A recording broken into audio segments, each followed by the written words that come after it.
में प्यारे भाइयों और बहनों, आप सबों को जय यीशु।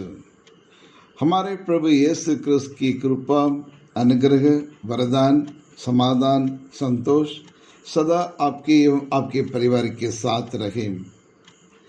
आज हम सामान्य काल का 26वां इतवार मना रहे हैं और आज के तीनों पाठों का सारांश है आत्म केंद्रित विचारों को तोड़ा जाए और हम व्यापक दिमाग से सामूहिक रूप से काम करें। जी प्रिय विश्वासियों, आज के तीनों पाठों का मूल सारांश के बारे में हमने सुना। The great most famous poet Thiruvalluvar और ये कहते हैं, भूलकर भी दूसरों की बुराई ना करना, दूसरों के लिए बुरा ना सोचना और बैर ना रखना, क्योंकि वही तुम्हारा जीवन को मिटा देता है। यानी कहने के तात्पर्य यह है कि यदि हम दूसरों पर बुरा विचार रखेंगे और दूसरों की बुराई करेंगे और बुरा सोचेंगे तो उसका नुकसान हमारा ही होगा। हम ना सिर्फ दूसरों की बुराई करने में मजा लेते हैं, बल्कि और वही बुराई और हमारे जीवन में अशांति लाती है, हमारे जीवन को नुकसान कर देता है। जी हाँ, क्रिस्त में प्यारे भाइयों और बहनों, आदि में ईश्वर ने मनुष्य जाति को यानी आदम हेवा को इसलिए सृष्टि की ताकि वे अच्छे से रहें, वे मिलजुल कर खुशीमय, आनंदमय, शांतिमय जीवन और बिता सकें। इसलिए ईश्वर ने मनुष्य को अपने स्वरूप में, अपनी समानता में और प्रभु ने उन्हें सृष्टि किया। लेकिन हमें देखने को यही मिला, मनुष्य में अच्छाइयों से ज़्यादा बुराइयां पनपने लगी है। लेकिन मानव जीवन में अच्छाइयों से ज़्यादा बुराई क्यों है?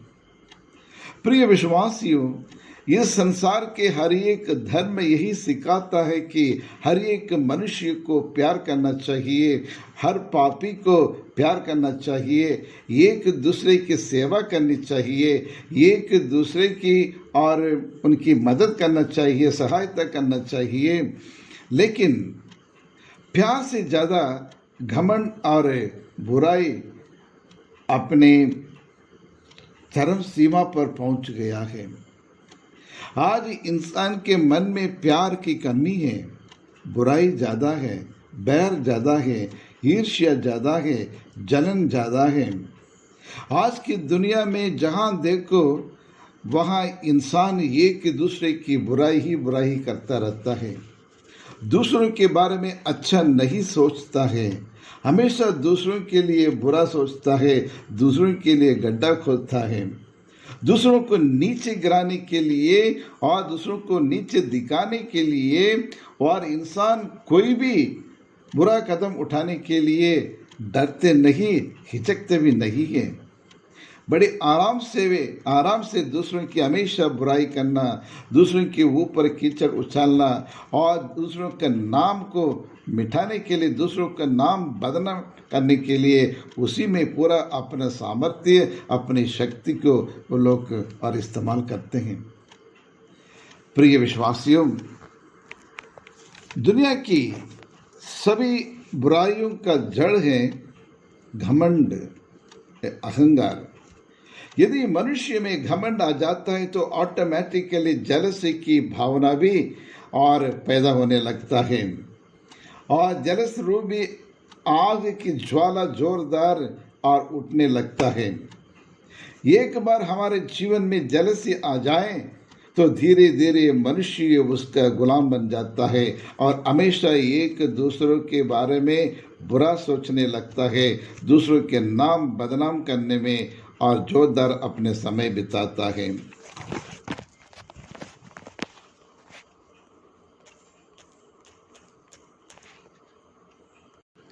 आदि में शैतान ने सोचा ईश्वर मनुष्य को अपने समान और अपने प्रतिरूप में बनाकर उसे अपने समान प्यार करता है, लेकिन मुझे नरक में डाल दिया करके और मनुष्य से जलने लगा शैतान।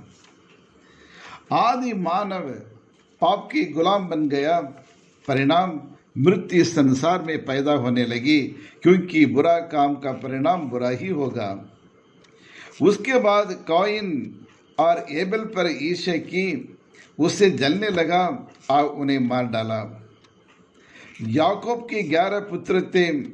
सभी बड़े भाई छोटे वाले जोसेफ से घृणा करने लगे और परिणाम उन्हें बेच डाला। राजा सौल दाऊद से घृणा करने लगे, उन्हें मार डालने की मौका ढूंढता रहा।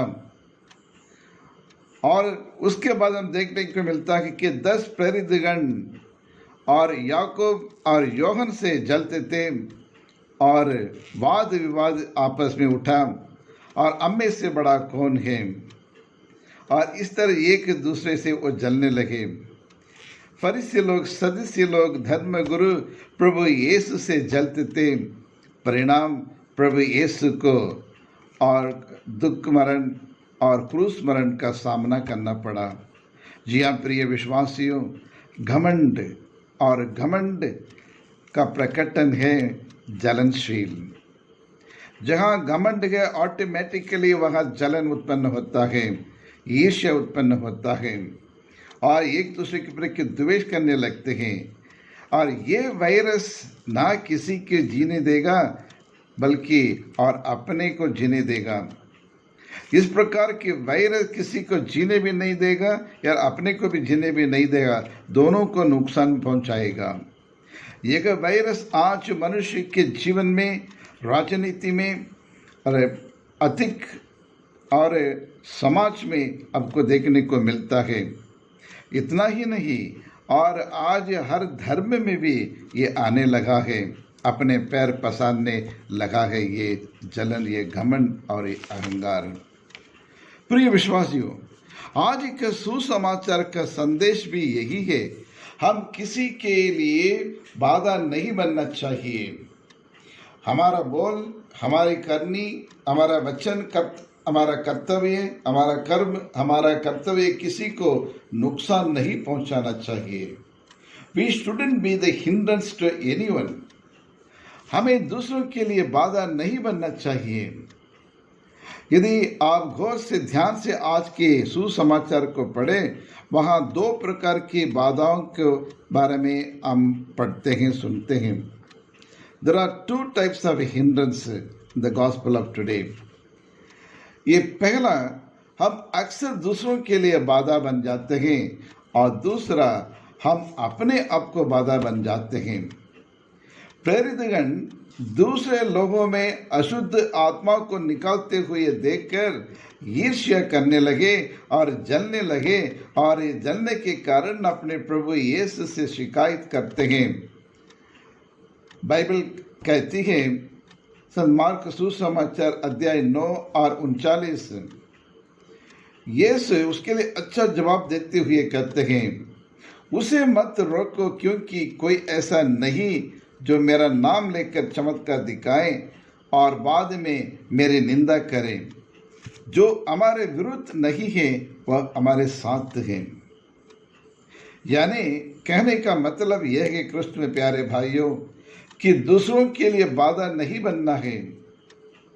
संत मार्कुस सुसमाचार अध्याय 9 और पद संख्या 42 में कहते हैं, जो इन पर विश्वास करने वाले नन्नों में किसी एक के लिए पाप का कारण बनता है, और उसके लिए अच्छा यही होता कि उसके गले में चक्की का पाट बांधा जाए और उन्हें समुद्र में फेंक दिया जाए।